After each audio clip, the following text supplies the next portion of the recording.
Bonjour à tous et bienvenue dans l'épisode numéro 44 du podcast de Traverser la frontière.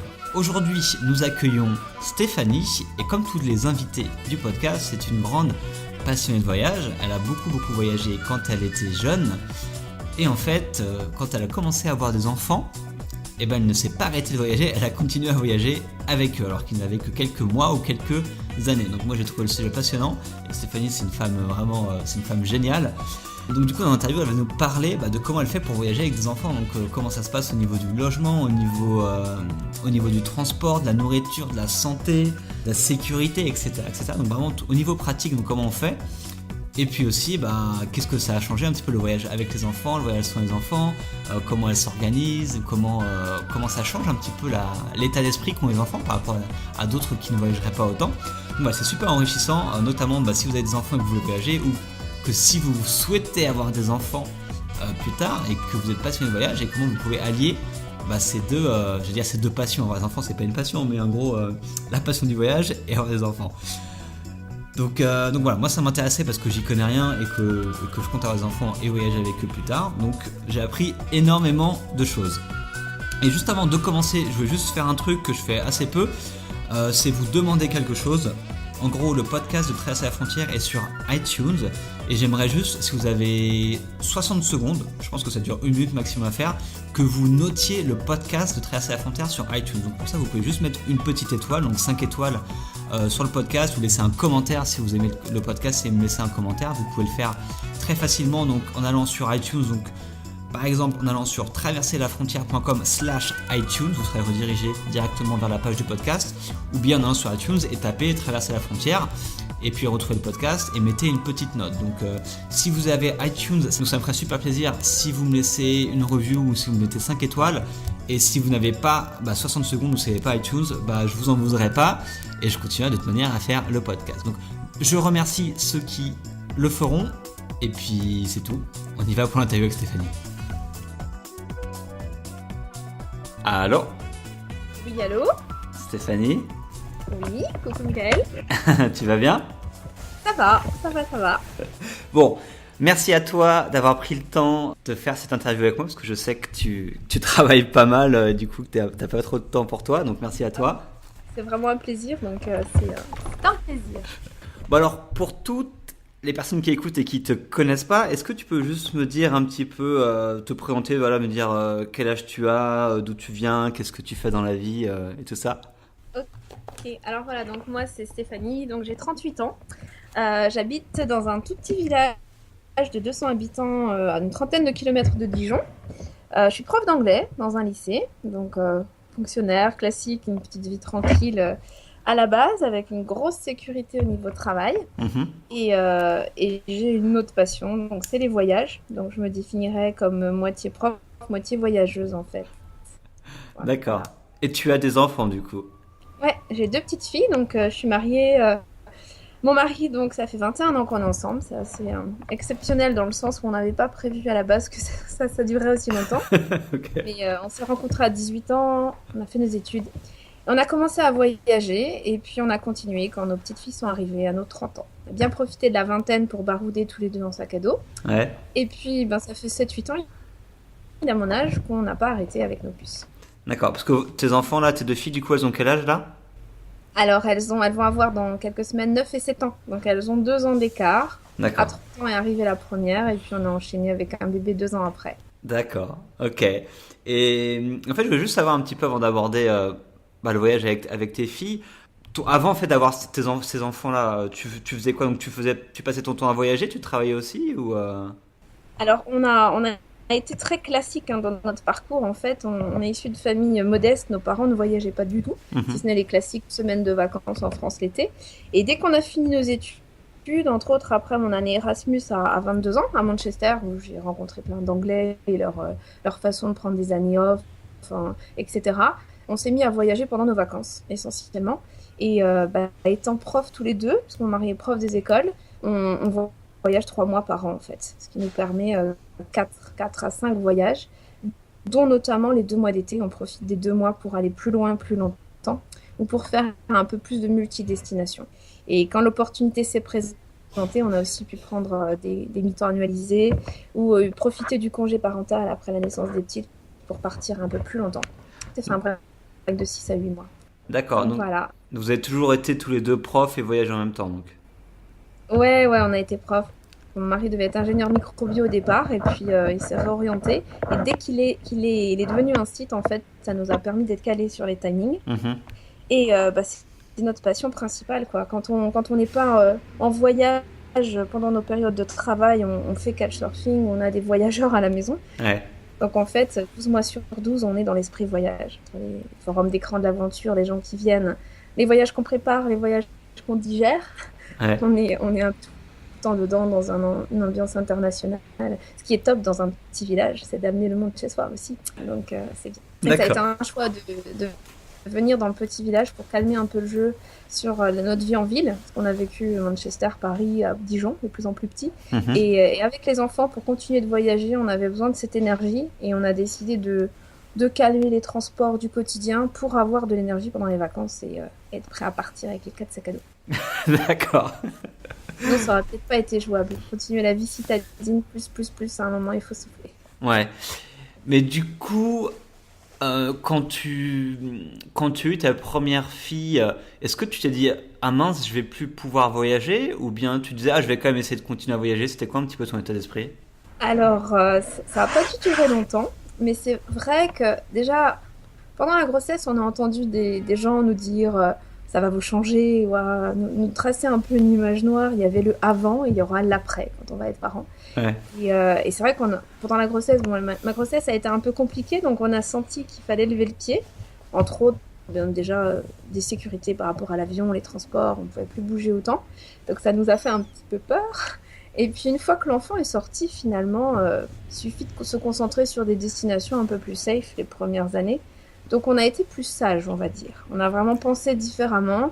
On a pensé pays anti-palud, on a pensé moyens de transport à risque dans certains pays. On a eu une prise de conscience en se disant qu'on avait pris quelques risques, qu'on serait plus trop autorisé à prendre maintenant. ouais, Mais on a recommencé crescendo doucement. On s'est dit, bon, ça n'empêche pas, on va se concentrer sur l'Europe.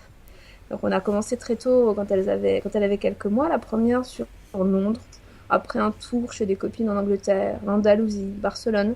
Et puis petit à petit, on a étalé notre cercle, ce qui fait que de façon concentrique, on est reparti dans le monde entier au fil des mois.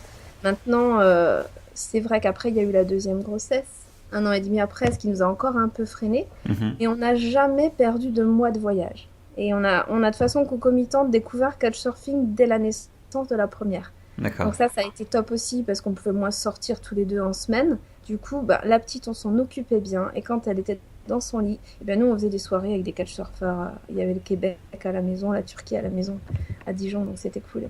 Et on a pris de l'assurance. Et c'est vrai que quand la deuxième est née, donc elles avaient 2 ans d'écart, on a attendu jusqu'aux 2 ans de la deuxième, donc au bout de 4 ans, Mhm. pour refaire des voyages dans des pays un peu moins safe, pour qu'elles aient leur vaccin jusqu'aux 2 ans, en fait, pour que l'enfant ait les vaccins internationaux D'accord. de risque sur les maladies de base. Des gens le font de partir avant, mais c'est vrai qu'on a préféré attendre. C'est vraiment décommandé par les docteurs de partir se balader en Afrique avant les 2 ans de l'enfant. Hein. Ouais, On a des amis qui travaillaient à Bamako aussi en expat, ils ont attendu que la deuxième ait son vaccin aussi. ouais. Donc voilà. Et donc du coup, c'est des voyages qui nous ont coûté très cher. Donc ça a été ça, les débuts des voyages, parce qu'on a voulu pousser hors Europe. Donc on s'est retrouvé à dire, bon, allez, on va aller dans les DOM, on s'est fait une Maurice, Seychelles, on a été dans les pays industrialisés. Donc forcément, ça, c'était pas le même coût que nos voyages d'avant. Et puis, on a quand même profité de 0 à 2 ans du fait que les billets d'avion soient gratuits pour les enfants. Voyager un maximum, ça n'a pas du tout changé nos budgets. Et voilà, tout doucement, on est parti plus loin. Jusqu'aux 4 ans de la deuxième, la grande avait 6 ans, ça n'a pas changé du tout notre budget, puisqu'on pouvait se serrer dans des chambres d'hôtel, notamment en Asie, où les gens sont super open au fait que vous soyez dans une chambre pour 2 à 4, si ça vous gêne pas. Mhm. On faisait baby, même quand elle mesurait déjà 80-90 cm et qu'elle parlait. Donc non, il y a eu ce petit passage à vide où il faut ralentir. Et je pense qu'inconsciemment, on n'en a pas discuté des soirées entières, mais on s'est mis à repenser le voyage autrement. Voyage en famille, surtout dans le contenu des sacs à dos aussi. On n'emporte pas les mêmes choses. Et puis, tant que les enfants ne sont pas autonomes avec leurs sacs à dos, donc maintenant à 6-8 ans, elles ont des petits sacs à dos, mais elles ne portent pas tout. Mais avant, il faut tout porter pour elles, donc forcément, on a moins de place pour nos affaires. Et tous les voyageurs savent que quand on voyage, on est déjà light, Ouais. et c'est déjà bien plein. Donc, il faut penser au début aux couches, à des jouets pour elles. Donc, c'est des petites choses qu'on peut pas, des petits jouets, des petites feuilles, des coloriages, des crayons, de la pâte à modeler, deux, trois petits Playmobil, un doudou. Et des petites choses qui facilitent quand même les attentes à l'aéroport, les longs vols. Donc, c'est vrai qu'il y a une logistique à avoir. Mais la bonne nouvelle, c'est que, comme les parents qui vont un week-end en France chez des amis, plus l'enfant grandit, moins il prend de place au niveau de ses affaires. Ouais. Et les couches, au bout d'un moment, il n'y en a plus. Nous, on était un petit peu, on avait essayé les couches lavables en France, mais ça, c'est pas du tout compatible avec les voyages, quoi. C'est juste impossible. Donc, il faut les fameuses Pampers ou autres, quoi. Et on part dans des pays où il n'y a pas forcément les couches, où on va être 36 heures avec traîner dans des correspondances dans les aéroports. Donc, il faut prévoir des fois 15-20 couches pour le départ, voire une quarantaine de couches si on passe 3 semaines dans un endroit où ça sera pas facile. D'accord. Et voilà. Et après, c'est ce que je t'avais dit, c'est la solution, c'est l'allaitement qui nous a rendu une liberté en voyage énorme. Donc ça, vraiment, on recommande à tout le monde. J'ai fait 2 allaitements longs pour les filles. La première, 15 mois après, sa petite sœur a été conçue, donc j'ai arrêté. Et pour la deuxième, jusqu'à ses 2 ans. Et là, en gros, tu pars avec de l'eau. Et pendant les 6 premiers mois, tu as besoin que de ça pour nourrir ton enfant. Ce qui fait que le lait c'est tiède, hein, donc on a été quand la petite avait 9-10 mois sur les icebergs du Jökulsárlón en Islande, sans avoir peur qu'elle ait froid parce qu'elle avait faim à 10h du mat, à 16h, à 21h, peu importe. Hop, j'allaitais à la demande, des fois 10-12 fois par jour, hein. C'était dans l'avion parce qu'elle avait mal aux oreilles à cause de ses tympans et tout. Et c'est super confort, quoi. Allaitement plus écharpe de portage, bien sûr, puisqu'on n'a jamais emporté une seule poussette, charrette canne ou choses comme ça en vacances. Ok. Elles sont parties. Et l'autre chose aussi, c'est les sièges auto. Donc c'est tout bête, mais si tu vas à l'île Maurice ou en Asie, t'as pas besoin de siège auto, mais tu vas à La Réunion, bah, il faut un siège auto. Ouais. Ou dans d'autres pays. Et ça, c'est vraiment casse-pied, parce que ça coûte cher de louer sur place avec les voitures de loc. Donc couchsurfing est très utile. On avait parfois des couchsurfers en envoyant un post qui nous disait passez les prendre chez nous, fin du voyage, vous les redéposez. Et ça, c'est franchement le bon plan, d'avoir le matériel de puériculture essentiel comme ça. Pour tout ce qui est lit parapluie, tous ces trucs, on n'a jamais emporté un seul lit parapluie. Donc cododo ou le coussin d'allaitement, un truc moelleux où l'enfant est en sécurité. De toute façon, quand tu voyages en itinérant avec des enfants en bas âge, tu te retrouves comme les Africaines, hein. Tu vis pas en européenne, quoi. Tu vis ton enfant contre toi. Il a besoin d'une écharpe de portage, d'eau pour avoir du lait, petit à petit des fruits, donc une banane écrasée. Il n'y a pas besoin de petits pots, hein, qu'on fait chauffer, des fruits locaux chauffés bouillis.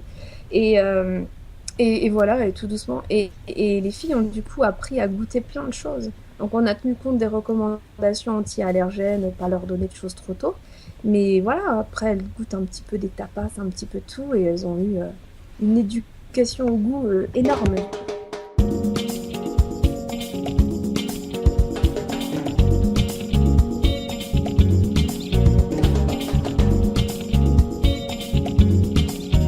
C'était quoi les gens qui disaient bah, quand justement tu as eu tes enfants et que tu dis ok bah je vais continuer à voyager même avec mes enfants même s'ils sont encore bébés, même s'ils sont encore tout jeunes, quelles ont été les réactions bah, de ton entourage, de ta famille, des amis, des choses comme ça?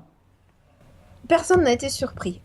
D'accord. En fait, les gens ont pensé qu'on allait être expatriés. Ils se sont dit, ça va être difficile pour eux d'arrêter de voyager, mais dans leur préconception, on allait lever le pied. Donc ils se sont dit, ils vont sûrement partir vivre ailleurs. Ils vont décider de se poser, aller travailler dans les îles, aller travailler ailleurs. Et il y a eu beaucoup d'admiration en fait. Les questions, c'est on se demande comment vous faites, comment vous avez cette énergie. Ils nous ont jamais dit qu'on était fous, parce que je pense que tout le monde a compris qu'on était... on faisait attention. Déjà, je pense que tous les voyageurs qui voyagent en itinérant ont des précautions, quoi. On le sait, c'est inné. On fait attention où on est, on fait attention aux agressions. Donc, ils n'ont pas eu peur. Il n'y avait pas d'inconscience de notre part. Mhm. Par contre, ils se sont dit, mais comment ils font, quoi. Ils soupiraient, en étant presque fatigués. Et les gens nous demandaient à chaque fois qu'est-ce que vous faites, qu'est-ce que vous avez fait. Et c'est vrai que dès qu'on commençait à raconter voilà, bah oui, on est allé là, on a pris un ferry de nuit, on a été sur une île de taille, on est remonté en train. Et les filles, ah, bah, elles dormaient à côté. Ou quand la petite avait 3 semaines et demie, la deuxième, on a 3 semaines et demie, on a pris le congé parental de mon mari pour faire safe du couchsurfing dans tout le sud de la France, à D'accord. barouder chaque nuit, quoi. Donc c'est un nouveau-né, et c'est vrai que ça, les gens avaient du mal à comprendre que c'était possible. On Ouais. a des amis, ils arrêtent de vivre, quoi, quand leurs enfants, tant que les enfants ont jusqu'à 3 ans, ils sont posés dans leur jardin ou dans les squares en se disant c'est fini, il faut être calé sur l'heure des siestes et tout, on peut plus. Et nous, c'est vrai que c'est deux mondes différents parce qu'inviter quelqu'un qui est dans sa routine, qui dit on peut pas parce que l'enfant fait la sieste, et nous on se dit il fait ses siestes, les enfants elles faisaient leur sieste, quoi, mais là où on était, c'était de Mhm. la sieste dans le train, la sieste dans une voiture, la sieste à la plage, dans une petite tente pop-up ou je me souviens d'un moment à l'île Maurice où les petites avaient 1 et 3 ans et on leur avait fait un trou dans le sable, un peu comme les tortues avec des paréos. Elles avaient des petits nids dans le sable, c'était trop mignon. Et on a des photos d'elles à droite à gauche à dormir dans des situations très cocasses comme ça. Les charpes de portage. Un enfant a juste besoin qu'on le surveille, a juste besoin d'être protégé des insectes, des chiens errants. Voilà, on ne pose pas un enfant sur une plage où il y a des chiens. Mais quand on est autour et qu'il y a son odeur dans une écharpe ou où il y a ses parents, il y a la voix de ses parents, il peut dormir comme ça n'importe où, quoi. D'accord. Et du coup, les gens n'avaient pas du tout de souci de Mm. ça va être dangereux de voyager avec les enfants, ça va être Au dangereux niveau pour eux, danger. etc. Non, au niveau danger, non. Non, je D'accord. pense qu'ils auraient fait ça si on était allé, comme je t'ai dit, au-delà des pays safe. Si D'accord. on était parti direct en Afrique avec un enfant de 5 mois ou faire un tour en Amérique latine sur les routes de la mort, là, ou au Népal, comme on est allé en février dernier, avec quand même des routes assez dangereuses et tout, ils auraient un petit peu plus nous auraient plus pris pour des inconscients. Ouais. Tu peux résumer juste, en gros, nous dire tous les pays que tu as fait, enfin tous les pays, en tout cas les pays que tu as fait avec tes filles, du coup, où est-ce que tu es allé un petit peu? Ouais. Alors, je vais essayer à peu près dans l'ordre. Donc, on a démarré Angleterre, Royaume-Uni, Islande, Espagne, Italie, Croatie, Slovénie, Allemagne, Suède. Donc, tu vas voir, c'est concentrique, hein. Ouais. Et après, ça s'écarte. Donc, Maroc, euh, États-Unis. On a fait 7000 km l'été dernier en 6 semaines sur tout l'Ouest américain. Ok. Costa Rica, Cuba pendant un mois en itinérant, République dominicaine. Et après, on est parti sur l'Asie. C'était un peu avant. Donc, Thaïlande, Indonésie, Népal. Et j'en oublie peut-être. D'accord. Ouais, je sais plus. À peu près ça, quoi. D'accord, ça fait déjà pas mal. Beaucoup d'îles, là, si. Donc, les îles ne sont pas des pays, mais on y a passé beaucoup de voyages. Donc, Martinique, Guadeloupe, Saint-Vincent, les Grenadines, île Maurice, Seychelles, Réunion. Les cocotiers. Ça plaît aux enfants d'être dans de l'eau turquoise. Bah ouais. Et le coup de chaud, c'est pareil, quoi. On a des conceptions d'enfants à la française, parfois. Attention au soleil, attention aux heures chaudes. Les gens qui vont en vacances à la Méditerranée, qui font attention. On voit des enfants avec des tentes pop-up, enfin plein de gadgets, en fait. Et nous, Mhm. on a été sous les cocotiers et n'ont jamais eu un seul coup de chaud. Ouais. L'enfant a besoin d'ombre, a besoin d'une grosse casquette, a besoin de quelque chose qui lui couvre les épaules, a besoin oui, de combi anti-UV. On a fait attention à ça, qu'elles soient vraiment couvertes parce qu'elles ont été beaucoup exposées au soleil. Mhm. Même si, encore une fois, on est sûrement trop précautionneux parce que les petits locaux avec qui on était n'avaient pas leur combinaison fluo. Ouais. Mais on a quand même fait gaffe, ouais, au soleil. Et, euh, et oui, et donc du coup, de l'eau, des fruits, manger régulièrement, boire régulièrement, être à l'ombre. Mais maintenant, on a été entre 10 heures du mat, 14 heures sur des plages. On n'a pas du tout fait attention aux horaires, quoi. Elles n'en ont pas souffert. Peut-être, je sais même pas si elles ont eu 2 coups de soleil dans leur vie, légèrement roses. Ah, ça, Ouais. franchement, ouais, non, c'est beaucoup plus facile que le froid finalement. On a eu beaucoup plus de difficultés avec elles en Suède, au Québec aussi l'hiver. J'avais oublié, oui, le Canada, parce qu'en enfant ça s'enrhume. Donc c'est plutôt à éviter les destinations froides. Dans la petite enfance jusqu'à 3 ans, c'est là où des voyages ont été un peu gâchés certains jours à cause d'une otite, de rhume, jamais de bronchiolite, elles n'ont jamais été jusque-là, mais température maintenant, voilà, petit Doliprane en sachet dans le sac à dos et on n'a jamais eu à les hospitaliser, à aller voir des docteurs quelque part. Mais D'accord. c'est vrai que c'est un peu plus contraignant. Et au Quand niveau, tu... Ouais. pardon, au niveau de la santé, du coup, tu pars avec des médicaments, des choses comme ça, ou c'est quoi un petit peu ton... Alors on a, ouais, tu me dis qu'est-ce qui a changé après une grosse logistique au niveau médicaments aussi. Alors, ça D'accord. dépend des pays. Il y a des pays, tu sais que tu trouves de tout, donc il n'y a aucun problème. À Cuba, on est parti avec peut-être 3 kilos de médicaments, quoi. On avait la trousse du voyageur, mais multipliée par deux. Parce que ton truc antidiarrhéique, c'est pas forcément adapté à leur âge, donc il faut un truc pour petit. Tout ce que toi tu vas avoir en cachet, pastille, elle, c'est plus en sirop. Et ça, Mhm. c'est un peu casse-pied quand c'est des grosses bouteilles en verre avec des sirops, mais parfois il y a besoin. Les sachets, après, quand elles grandissent un petit peu, c'est pratique. Et puis, non, après, la trousse de survie pour les randos, la venin, tout ça, on avait déjà. Donc, on a multiplié les moustiquaires aussi imprégnés. Donc, nous, on en est là à partir en voyage avec notre grosse moustiquaire de place et une moustiquaire enfant chacune. D'accord. Ça multiplie par deux. On fait gaffe aussi à l'eau en pastille. C'est-à-dire que nous, on était en Mauritanie, on prenait l'eau dans le puits, on l'a désinfecté un peu au chlore. Avec les filles, c'est vrai qu'on a eu une grosse consommation d'eau en bouteille. On était des gros pollueurs, mais c'est vrai qu'on a tout le temps acheté de l'eau. Gros bidon d'eau à Cuba pendant un mois, c'était de l'eau en bouteille. Mhm. Parce qu'on peut pas prendre le risque que le voyage soit gâché, parce que tout est exponentiel. Un petit enquiquinement d'un adulte, ça va être un gros chez un enfant. Donc voilà, on fait ça. D'accord. Maintenant, je pense qu'on peut y aller beaucoup plus soft que nous, hein. Mon mari a fait des études de microbiologie au départ, donc c'est vrai qu'il s'y connaît un peu en petite bestiole.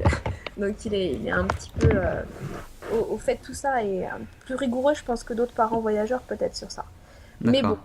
résultat, on n'a jamais eu aucun problème, aucune diarrhée alors qu'elles ont mangé des choses partout, aucun problème intestinal, pardon, dans des pays. Donc faut faire attention. Ok, bah c'est top. Et quand tu me parlais en fait de toutes les destinations que tu as fait, je me demandais en termes de budget, en termes d'argent, comment vous arrivez justement à partir à 4, on va dire à 2 mois ou 3 mois par an, etc. Comment vous arrivez à gérer tout ça en fait? Alors ça, quand tu m'as dit qu'est-ce que les gens ont pensé quand vous aviez voyagé, ils nous ont dit ça aussi. Plus parce que ça va coûter plus cher. Donc, je dirais pas qu'on a adapté, mais on a découvert Couchsurfing quand j'étais enceinte de la première. Mhm. Donc déjà, avant, on avait des plans, on allait chez des amis une semaine, on faisait des échanges d'appart, des trucs comme ça. Là, on a beaucoup fait de Couchsurfing quand même. C'est vrai que... Est-ce que tu peux rappeler ce que c'est juste pour les gens Alors, qui ouais, connaissent donc pas? Couchsurfing, donc il y a un autre site qui s'appelle Hospitality Club, il y en a deux, trois dérivés. Nous, on est sur celui-là, donc l'idée, c'est pas un hôtel gratuit. C'est l'idée de rencontrer des gens en allant chez eux, une nuit, deux nuits, trois nuits ou plus, mais en général, c'est pour des gens en itinérant qui restent peu de temps. Être reçu chez l'habitant. Donc toi, tu profites de ne pas payer, mais c'est pas la première chose à faire. La première idée, c'est faire Couchsurfing pour rencontrer des locaux. Donc Mhm. tu fais d'une pierre deux coups. Donc tu te retrouves au lieu en même temps de payer 90 euros pour une nuit à 4, tu te retrouves à ne rien payer, à acheter pour 7-8 € de choses aux gens, cuisiner avec eux, eux vont te donner des trucs, tu donnes des trucs. Tes enfants, au lieu d'être fermés dans une toute petite chambre d'hôtel où quand ils s'endorment, la soirée est finie, voilà, faut pas faire de bruit, tu te retrouves dans des appartes, dans des maisons, et puis c'est carrément plus cool, quoi. S'il y a Ouais. des enfants dans ces familles-là, donc le site c'est couchsurfing.org, Mhm. il y a des familles, il y a des célibataires, il y a des couples, on trouve tout type de gens là-dessus. Et il y a des jeux pour jouer, on essaie de trouver des couchsurfers qui ont des animaux, des chevaux, c'est toujours fun, des rats, on cherche des couchsurfers qui ont des rats, des hamsters, voilà. Et ce qui est sympa, c'est qu'on a continué de le faire en famille, alors que nous, en 2007, on s'est dit, mince, on découvre ce truc trop tard, personne ne voudra de nous. Ce site a été créé en 2002, je crois, par Casey, un Américain, qui avait Mhm. découvert cette idée en voyageant, je crois, au Guatemala, je dis peut-être une bêtise, en se disant, pourquoi payer un hôtel alors qu'il y a plein de gens qui seraient prêts à me recevoir. Et ça a fait une montée exponentielle. Je crois qu'il y a 9 millions de personnes inscrites maintenant. Et c'était principalement des jeunes. Puisque le site étant créé en 2002, c'est des célibataires. Ouais. Et ce qui est super, c'est qu'on s'est rendu compte que les célibataires grandissaient, vieillissaient, parfois étendus, et faisaient même des enfants. Ça n'a pas été la fin. Au contraire, les couchsurfers ont vieilli, donc il y a plein de familles, même si c'est pas la majorité, hein, qui reçoivent et qui continuent à vouloir voyager. Donc en contrepartie, on reçoit des gens chez nous. Mhm. C'est pas un échange réciproque, mais l'idée c'est quand même, je t'ouvre ma maison, les autres m'ouvrent la leur, et si je peux pas t'ouvrir ma maison parce que j'ai 18 ans, un jour je l'ouvrirai à quelqu'un. Mais nous on reçoit beaucoup en échange de ça, pour pas abuser et se dire on débarque à 4 chez les gens, faut quand même aussi qu'on donne de notre côté. Donc on s'efforce, même si notre quotidien est plus rempli avec les filles, de garder, là on avait un super couple couple indien il y a 3 jours, de lundi à mercredi, une allemande la semaine dernière. Donc on a encore des gens assez souvent. Et pour nous, c'est super, quoi, parce que les enfants vont se coucher quand on est en voyage. Et ben nous, on a, comme je disais à Dijon, quand on pouvait plus de temps sortir, ben on a notre soirée. On a fait des soirées en Andalousie à manger des tapas, à se coucher tard chez des gens. Et nos petites filles dormaient en toute sécurité dans une pièce à côté. Alors il faut de l'énergie. C'est l'inconvénient de couchsurfing, parce que tu te couches pas à 8 heures. Et le lendemain, les enfants sont réveillés. Donc il y a eu quand même, je vais pas rendre le tableau parfait, il y a eu des cernes, quoi. Il y a eu des moments fatigants. Après, il faut calmer son quotidien. Alors, tu m'avais posé une question sur l'argent et j'ai complètement... Oui, bah, du coup, au niveau du logement, du coup, tu utilisais pas mal Couchsurfing. Couchsurfing, on est passé de le peu d'hôtels qu'on faisait, parce que c'était rare qu'on le fasse, hein. On est passé à camping. Donc, quand les enfants ont quand même une autonomie assez grande, c'est pareil, tu vas pas faire pleurer un enfant dans une tente et réveiller tout le camping. Donc, quand les enfants sont petits, il faut éviter. Mais dès qu'ils sont un peu autonomes, c'est génial. Et le camping, c'est vraiment le pied parce que ça les défoule. Et là, cet été aux États-Unis, les quelques fois où on a dû être en motel, ben, elles étaient un peu excitées le lendemain. Elles allumaient la télé, voilà. Alors qu'en camping, elles se réveillaient. Et comme je disais, elles jouaient au Playmobil en imitant les Rangers juniors ou les Playmobil se mettent à parler espagnol, anglais, ou Costa Rica, ils se mettent à dire des choses aussi, c'est rigolo.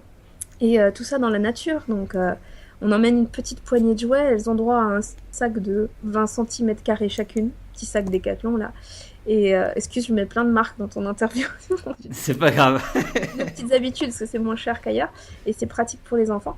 Et donc, leur petit sac à dos, elles doivent remplir leurs 20 cm³ chacune. Donc, avant chaque voyage, ok, faites vos sacs. Donc, elles choisissent des petites figurines. Après, comme j'avais dit aussi, les avions, les compagnies aériennes donnent des cadeaux aux enfants. Donc, comme souvent, on prend des vols pour économiser le budget, comme tu m'as demandé, des correspondances. Donc, on prend 2 avions pour se rendre quelque part, minimum, voire 3, c'est déjà arrivé. Et du coup, elles sont chargées de cadeaux qui font des coloriages, des trucs pendant 2-3 semaines. Elles jouent avec rien, en fait, et elles ont des offrandes des gens qu'on rencontre, des petits cailloux, des petits trucs, des bracelets, des fleurs dans les cheveux, des masseuses thaïlandaises, etc. Et elles allègent en offrant en échange ce qu'elles veulent plus. Donc ce qui se passe souvent, c'est que les jouets qu'elles emportent, elles les échangent contre des choses qu'elles récupèrent. Ça repasse au voyage suivant. Donc voilà, donc pas de dépenses d'argent. On leur achète pas de cahiers de vacances, de cahiers de coloriage. Non, jamais. En fait, on va jamais faire nos courses avant un voyage en dépensant des choses. De temps en temps, on va changer un maillot de bain. On a gardé toujours, Michael, nos affaires depuis 15 ans. C'est-à-dire comme mes chaussures rando, on lâché l'année dernière, nos sacs à dos, on a toujours les mêmes. Et on les recoue, ils ont un vécu, ils ont traîné partout, donc on aime ça, dans le désert, dans la glace et tout. Et les filles aussi, hein, on n'est pas fashion, c'est-à-dire qu'elles ont leur kit voyage, leur bob, leur t-shirt souvent en microfibre, elles se baignent dans l'eau avec, ça se décolore pas, ils sont fuchsia, ils sont beaux, elles les ont gardés 2-3 ans. Elles ont aussi 2 ans d'écart, donc tout le matériel de voyageur passe de l'une à l'autre, 2 petites filles, donc ça c'est assez cool au niveau budget.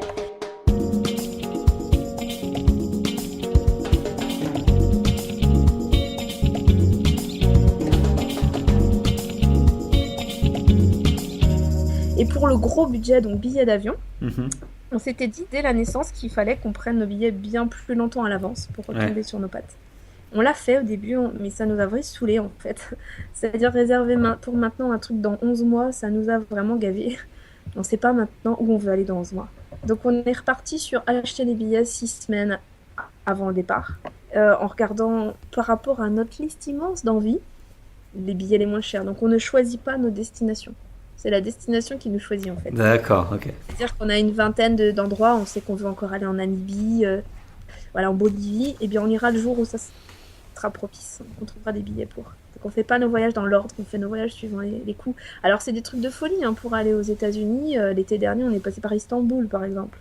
Donc c'est pas écolo du tout. On remplit des avions vides.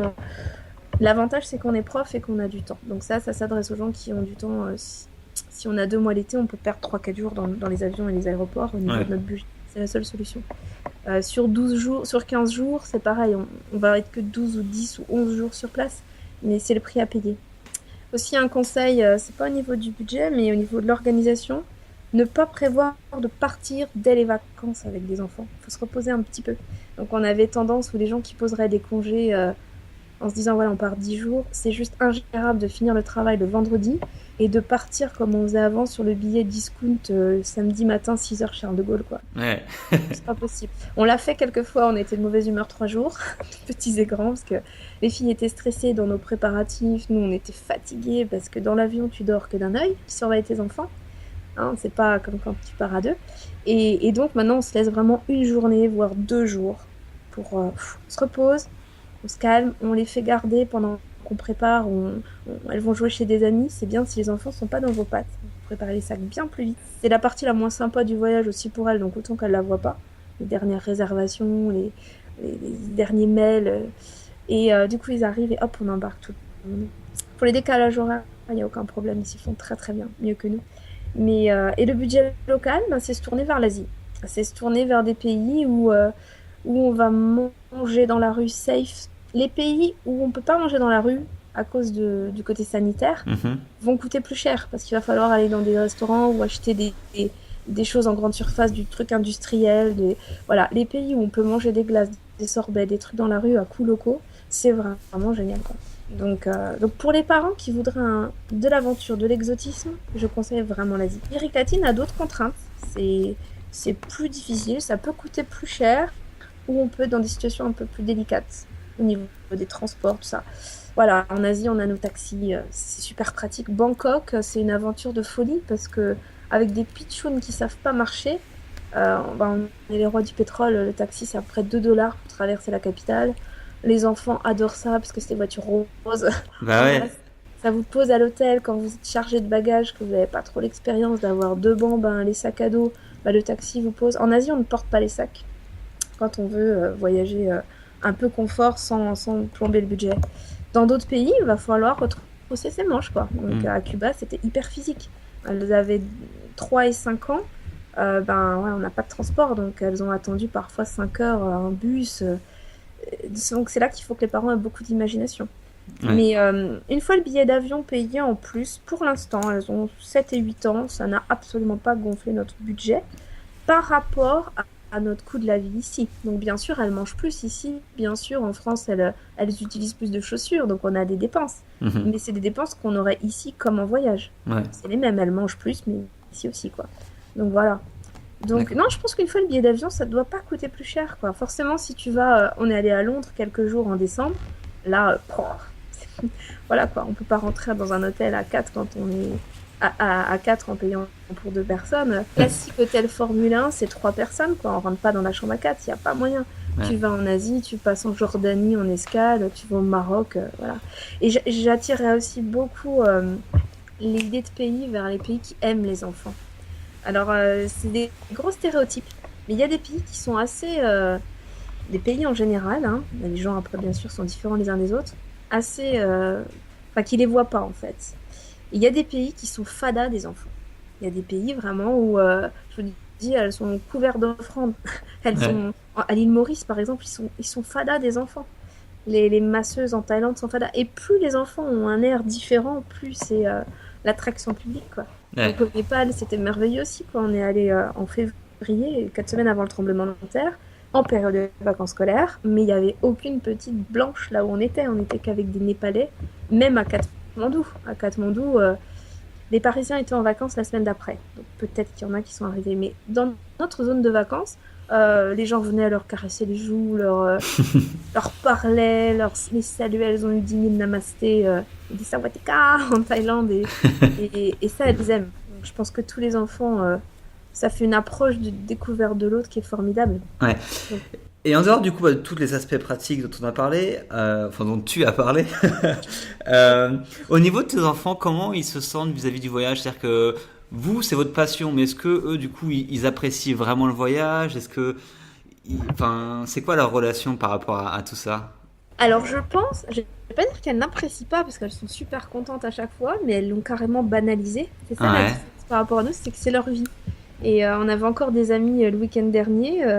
Avec les photos de la République dominicaine au turquoise, là, qui leur ont dit « Mais vous vous rendez compte la chance que vous avez, là, vous étiez sous les cocotiers ?» Et elles les ont regardées, et je me suis dit « Non, elles se rendent pas compte. » Ouais. Elles se rendent pas compte parce qu'elles sont nées là-dedans. Il y a des enfants qui vont à McDo, au ciné, qui fêtent un anniversaire, ce qu'elles font aussi. et c'est des activités d'enfants en dehors de l'école. Bah, elle, il y a en plus de ça, prendre un avion, avoir un décalage horaire, goûter de la nourriture différente, voir des gens habillés différemment. Elles ont un panel beaucoup plus large que les enfants qui ne voyagent pas, Ouais, mais je pense qu'elles le mettent sur le même piédestal, enfin sur le même pied d'égalité, pardon. d'accord. On va à la patinoire, elles sont fadas. On arrive devant les cocotiers, elles sont fadas, ni plus ni moins. Plus contentes, quoi, mais elles voient pas le côté budget, donc forcément, elles se rendent pas compte. Et ça fait partie de leur vie. Est-ce que tu sens que justement tes filles sont, je vais pas dire différentes, mais en termes d'état d'esprit, en termes de comment elles sont par rapport à d'autres enfants de leur âge, est-ce que tu vois une différence ou pas quand ils sont en France? Disons qu'elles ont tendance à se rapprocher d'enfants comme elles. Mais elles aiment jouer aussi avec les autres. C'est-à-dire que quand je dis comme elles, c'est qu'à chaque fois qu'on a des amis ou dans l'école, elles vont dire ah, il y a machin, son papa travaille. On a un papa biologiste en Guyane, par exemple. Il travaille en Guyane. Lui, l'enfant, il voyage, il est comme nous. Elles Hmm. sont contentes de retrouver des pères, des gens Ok. comme elles, en se disant on peut partager un peu. Avec les autres enfants, elles sont, je pense, assez modestes. Elles se calent sur les activités des autres. Donc elles Ok. vont être super contentes d'être invitées à un anniversaire ou faire des choses, euh, soit aller chez leur papy, mamie pendant les vacances. Ça, c'est la vie. Et il y a la vie de voyageuse. Donc je Mhm. pense qu'elles sentent qu'elles ont un petit plus, ou pas plus, mais pas forcément au-dessus, mais une chose extra, en fait, un truc Ouais. à côté des autres. Et elles sont très fières. Par contre, elles sont très fières d'être des couchsurfers. Les D'accord. couchsurfers, ça, elles savent par contre qu'il n'y a pas beaucoup de familles qui le font autour. Et là, Ouais. elles se sentent spéciales.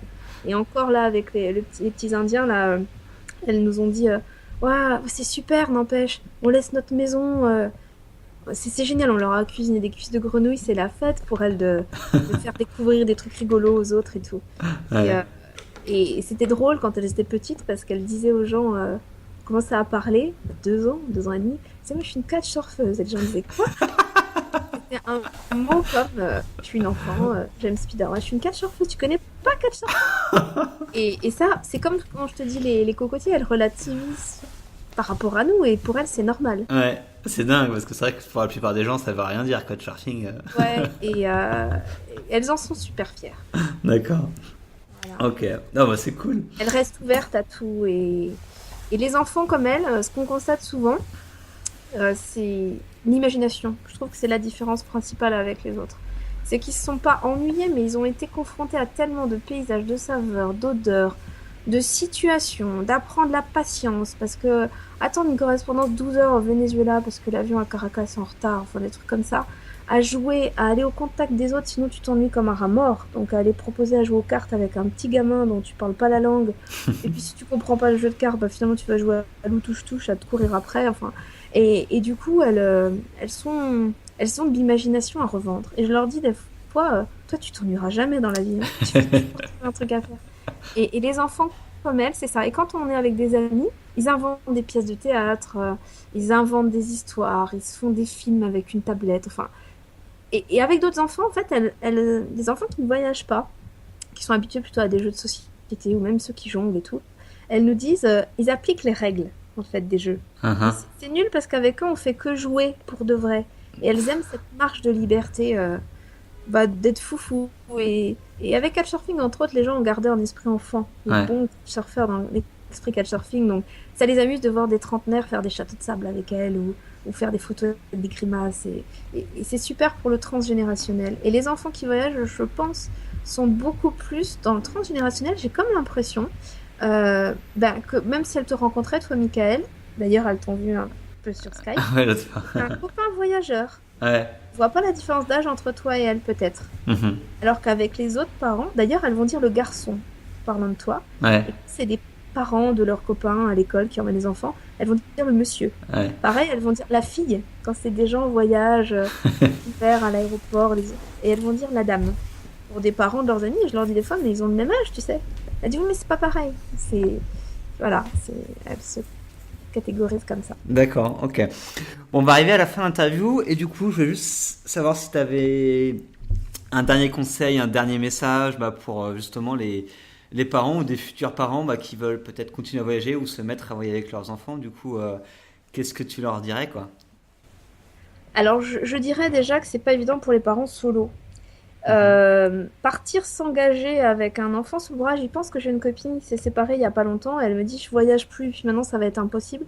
Donc je pense que c'est sympa d'y aller avec au moins 2 adultes. C'est pour ça que je lui ai conseillé un site Voyage entre copines là, que j'ai vu passer sur Facebook pour que des copines des connaissances se forment sur Internet pour partir chacune avec un enfant. D'accord. On peut toujours imaginer l'adulte qui tombe avec sa grosse gastro, pas la dysenterie, mais une grosse tourista, qui peut pas s'occuper des enfants. Il faut avoir quelqu'un sur qui compter. Donc, soit partir à 2 adultes, ou alors en couple, être super soudés. Les galères que les couples peuvent ressentir en voyage, et il y en a, des ampoules aux pieds, mal à la tête, galère, on perd un papier d'identité. Ça fait des petits coups de gueule parfois, des jeunes voyageurs en couple. Quand on est en famille, il faut quand même être vachement soudés les deux, parce qu'il y a plein de problématiques qui vont se rajouter. Donc, si on s'entend déjà pas quand on a sa bulle, à savoir, on peut aller soupirer, souffler 1 heure, faire du sport loin, en voyage, il faut bien se dire qu'on va être un peu un agrégat d'atomes collés. Quand on part un mois, on est tous les 4. Ouais. Donc, bien sûr, des gens proposent de garder, on garde vos enfants, tout, mais on laisse pas nos enfants comme ça en voyage, c'est pas possible. Donc, il va falloir assurer H24. Parce que à l'aéroport, quand on attend un avion, quand on est sans enfants, en couple avec des bandes de copains, on peut mettre son casque, écouter de la musique, fermer ses yeux, dormir, se détendre. Quand on a des enfants, non, parce qu'ils peuvent se faire kidnapper, ils peuvent... Donc voilà, donc il faut être OK pour le relais. Il y en a un qui dort pendant qu'il y en a un qui surveille. Il faut vraiment être une équipe de folie. Ouais. Voilà, parce que sinon, les problèmes peuvent arriver. D'accord. Et se relayer sur plein de choses. Donc c'est un relais, c'est un travail d'équipe. Ok, et un message positif, genre... Un message positif. Non, parce que du coup, ça c'est un peu... Faites-le pour terminer sur du positif. Faites-le, osez. Il n'y a pas de raison que ça s'arrête. Et ce que j'ai pas dit dans l'interview, c'est que c'est encore mieux. C'est encore mieux parce qu'on peut tout faire. On peut faire une rando sur un glacier en se faisant le relais. Moi, j'y vais. Toi, tu vas à la rando nocturne au Costa Rica. Tu vas juste après. Donc, on fait rien en moins. Moi, je dors. Moi, je passe la soirée avec les gens à table. Je bois des bières si j'ai envie. Il y en a un qui boit pas. Ouais. On fait rien en moins. Par contre, en plus, on revient de voyage. On a des souvenirs partagés tous ensemble. Ouais. On a des fous rires. Et en tant que parents, on partage des moments, mais super forts, quoi. Beaucoup plus forts que les moments qu'on peut avoir dans le quotidien. On est ensemble, on est dans des galères. On est content de ce qu'on découvre. On vit une galère tous les 4. Et ça tisse ou ça soude les liens de la famille à fond, quoi. Ouais. Les Couchsurfers nous ont appelé Sunshine Family, c'était pas notre profil au départ, et on l'a gardé. Et ils nous disent, ouais, vous êtes vraiment la famille Rayon de Soleil. Et je pense que c'est une famille. On voudrait être encore un couple en voyage avec des enfants, mais non, on est une famille voyageuse. C'est comme ça que les gens nous perçoivent dans la rue. Et viennent vers nous, c'est une famille. Voilà. Ouais. Famille. Donc, c'est profiter à fond. Ok. Et il n'y a pas de raison que ça s'arrête. Bah oui, ça va continuer. Hein. On va prendre un peu plus en considération leur choix de destination maintenant, parce qu'elles émettent des exigences.